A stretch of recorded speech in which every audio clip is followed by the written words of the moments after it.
ऐसे कैसे हो सकता है आज़ाद? अगर किसी को गर्दन काट के तो इसका आज़ाद कर दो बोलने से आज़ाद कर दिया जाएगा? सही बात। हैं? ऐसे तो किसी का लड़की का किसी का गला काट दो, एक काम करो इसका आज़ाद करो, छोड़ दो। ऐसे करने से हो जाएगा सब? क्या नहीं दिख गया। नौकरी से लेके, रोड से लेके, मंदिर से लेके, कई जो कितनी सारी धाराओं को लेके देखो आप, पहले कश्मीर की देख लो। भाई राहुल गांधी को वोट दे रहे हैं तो राहुल गांधी क्यों नहीं बनना फिर? मोदी जी को वोट दे रहे हैं कि मोदी जी का ये कर रहे हैं, बेपच्ची को खड़े हो रहे हैं। किसान क्या खड़े नहीं, वोट तो किसान भी दे रहे हैं ना उनके लिए। देवा ठाकुर। कहाँ से आप?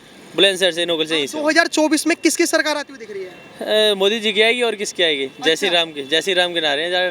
जय श्री राम की आएगी? हाँ जी, जय श्री राम। लेकिन विपक्ष कह रहा है कि ईवीएम हैक कर लेती है मोदी सरकार। ऐसा कुछ भी नहीं है। जब जय श्री राम के लिए हम तैयार हैं, जय श्री राम के लिए दुनिया जय श्री राम का नारे लगा रही है, तो ऐसे हैंग कैसे कर लेगी? कोई ऐसे कर सकता है? पहले इनकी सरकार थी, इन्होंने क्यों नहीं किया हैंग? इनने भी हैंग की थी, इन्होंने हैंग किया था कभी? इन्होंने भी किया होगा फिर, इसका मतलब। सही बात। लेकिन राहुल गांधी, आप कह रहे हो जय श्री राम मतलब राम की लहर है, राहुल गांधी कह रहे हैं कोई मोदी लहर नहीं है, कोई राम लहर नहीं है। तो पहले भी तो राहुल गांधी की सरकार थी, तो जब मोदी कहते थे ऐसे क्या कोई लहर नहीं है, इनकी भी तो नहीं थी सरकार, लेकिन इनकी फिर भी आई सरकार। अब इनकी आ गई तो अब ये कह रहे हैं कुछ भी करें तो बहाने लगाएंगे ना, सरकार नहीं आ रही। कोई जय श्री राम के लिए बोलते कभी कभी जय श्री राम के नारा वैसे ही लग रहा है, ये लग रहा है। राम मंदिर के लिए पहले इन्होंने बोला था, ऐसा थोड़ा नहीं होता कि कभी के सरकार के आएगी नहीं। अब इनकी जाएगी नहीं, इनकी बीजेपी सरकार का भी जानी नहीं है। अच्छा, हाँ जी। मतलब ईवीएम के थ्रू या फिर मतलब कैसे भी मान लो? नहीं, ईवीएम के थ्रू नहीं भाई, जाएगी नहीं कैसे भी। वैसे भी बिना ईवीएम के भी अगर नारे लगाएंगे, जैसे वोट वैसे ही पड़ेंगे, तो भी मोदी जी के ज़्यादा खड़े होंगे लोग। लेकिन वो कह रहे हैं मोदी जी जब से आए हैं मुस्लिमों को दबाया जा रहा है, उनको प्रताड़ित करा जा रहा है। ऐसा कुछ भी नहीं है। कौन कर रहा है? राहुल गांधी कह रहे हैं। अरे वो तो कुछ भी कह सकते हैं यार, ऐसा कुछ भी। अगर पहले उनके साथ दे रहे थे तो कर रहे थे लोग, पहले तो वो मुसलमानों को साथ दे रहे थे। ऐसा कुछ भी नहीं है। श्री राम इन्होंने किसको दबाया है? कहाँ पे दबाया है बताओ? राम मंदिर बनाया तो इसमें दबा दिया। मुसलमान नहीं जा रहे थे। जो राम मंदिर जब उनका उद्घाटन हुआ था तो मुसलमान नहीं गए थे? गए थे। तो ऐसा तो है नहीं, बस ये कास्टिज्म है। लेकिन वो कह रहे हैं कि जब से बीजेपी आई है हिंदू मुस्लिम का पैटर्न ही बना दिया, मतलब देश में विकास नहीं हो रहा, हिंदू मुस्लिम ही हो रहा है। ऐसा लग रहा है आपको? नहीं लग रहा। विकास हुआ है। पहले राम मंदिर क्यों नहीं बन गया? आज ही क्यों?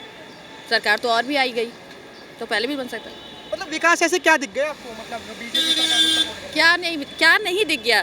नौकरी से लेके, रोड से लेके, मंदिर से लेके, कई जो कितनी सारी धाराओं को लेके देखो आप, पहले कश्मीर की देख लो, तो क्या नहीं बदला? बिजली तक नहीं थी, जहाँ पे बिजली तक नहीं पहुँच रही थी वहाँ पे बिजली पहुँचाई। जहाँ पे रास्ते नहीं थे वहाँ पे रास्ते निकाल के बचाए। अच्छे हाईवे निकाले हैं, हर कुछ उन्होंने क्या और क्या चाहिए।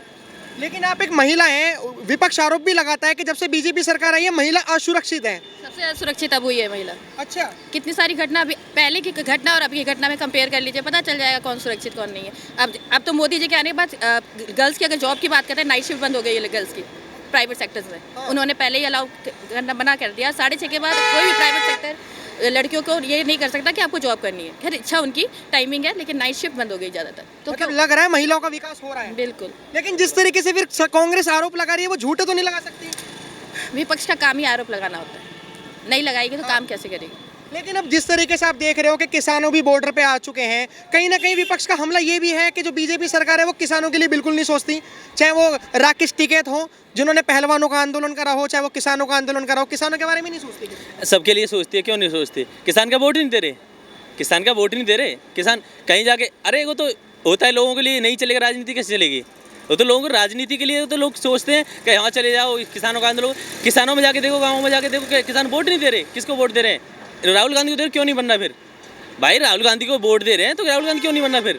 मोदी जी को वोट दे रहे हैं कि मोदी जी का ये कर रहे हैं, बेपच्ची को खड़े हो रहे हैं। किसान क्या खड़े नहीं, वोट तो किसान भी दे रहे हैं ना उनके लिए। ऐसा कुछ भी नहीं है। सरकार का तो लगाना है कि इधर से आरोप लगाने से लगाते रहती है। लेकिन किसानों का भी एक दो मुद्दे ऐसे आए हैं जो लग रहा है कि कहीं ना कहीं गलत है। जिस तरीके से वो कह रहे हैं कि जो आरोपी हैं उन्हें छोड़ दो, जैसे नीलम आज़ाद हो गई जिन्होंने पार्लियामेंट में हमला करा, वो 6 निहंगे सिख हो गए जिन्होंने हाथ काट के पुलिस वाले के बैरिगेटिंग पे लटका दिए थे। तो उनका कहना है कि सबको आज़ाद करो। क्या आपको लगता है सही मांगे? ऐसे कैसे हो सकता है आज़ाद? अगर किसी को गर्दन काट के तो इसका आज़ाद कर दो बोलने से आज़ाद कर दिया जाएगा? सही बात है। ऐसे तो किसी का लड़की का किसी का गला काट दो, एक काम करो इसका आज़ाद करो, छोड़ दो। ऐसे करने से हो जाएगा सबके? फिर तो दुनिया कहेगी आज़ाद तो हो ही जाते हैं, इसका भी गला काट लो, इसका चलते मेरे का गला काट दो, आज़ाद तो भाई हो ही जाएंगे। ऐसे अगर मांग पूरी होने लगी तो दुनिया का गला तो कटेगा, सबका गला कटेगा, हमारा भी कटेगा, इनका भी, सबका चल करेगा भाई। कल को तो हम तुम्हारा भी गला काट देंगे, आज़ाद हो जाएंगे भाई, क्या दिक्कत है? IMI के लिए काट दो, आज़ाद हो जाएंगे। तो ऐसे तो भाई आगे तो बढ़ेगा ही बढ़ेगा, अत्याचार बढ़ेगा। आज़ाद करने से क्या है बताओ? आपको लगता है कि किसान के रूप में जिस तरीके से आ रहे हैं और अपनी मांगों को रख रहे हैं वो बहुत गलत है? भाई ऐसा कुछ भी नहीं है, विपक्ष के जो लोग आ रहे हैं वो इनके लिए भेज रहे हैं, बाकी इनका कोई नहीं है। विपक्ष के लोग अपने तरफ से बुला के भेज रहे हैं, जाके तुम इधर से लड़ो। कोई खुद तो खुल के आ नहीं रहे और लोगों के द्वारा भेज रहे हैं कि जाइए लेकिन तुम। कांग्रेस ने कह दिया कि किसानों के लिए हम एमएसपी बढ़ाएंगे, हमें जिता दो एक बार, हम एमएसपी बढ़ा देंगे। वो तो कह ही रहे हैं भाई, लेकिन उनको पता है हम जीतने तो है नहीं, लेकिन बोल ही लो, हो सकता है इससे हो जाए। अब किसानों के अब देख लेना, अगर कितना भी जोर लगा ले, मोदी जी की सरकार जा ही नहीं सकती, क्योंकि ये कितने भी इनको भेज दे कि हम ये कर देंगे, उनको पता है सभी के लिए कि मोदी जी हमारे लिए क्या कर रहे हैं। वो तो इनके कहने से चलो भाई चलो भेज दो, दलों को भेज दो, पैसे दे के भेज दो, ये कर दो, अलग लोग पहुंच ही जाते हैं, बोले छोड़ दो। मैम आपको भी लगता है कि प्रोपोगेंडा है जिस तरीके से 2024 में अब इलेक्शन आ गए और अभी बिल्कुल आंदोलन करना?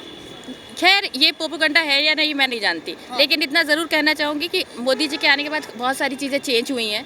किसी को भी कुछ भी कंप्लेन कर दे उठ के बोल के, वो कहना उसके लिए प्रूफ ला के बताना सामने क्या गलती किया उन्होंने, कह सकते। अभी जिस तरीके से आप देख रहे हो कि एक बार महिलाओं के लिए भी पहलवान आंदोलन हुआ था, राकेश टिकैती आई थी, जिसमें वो अब किसान मोर्चा में जो हैं वो ये कह रहे हैं कि इस देश में ना तो महिला खुश, इस देश में ना किसान खुश, कोई खुश नहीं है, सिर्फ और सिर्फ ईवीएम से जीत रही है सरकार। वो कहेंगे ही, विपक्ष कहते रहेंगे।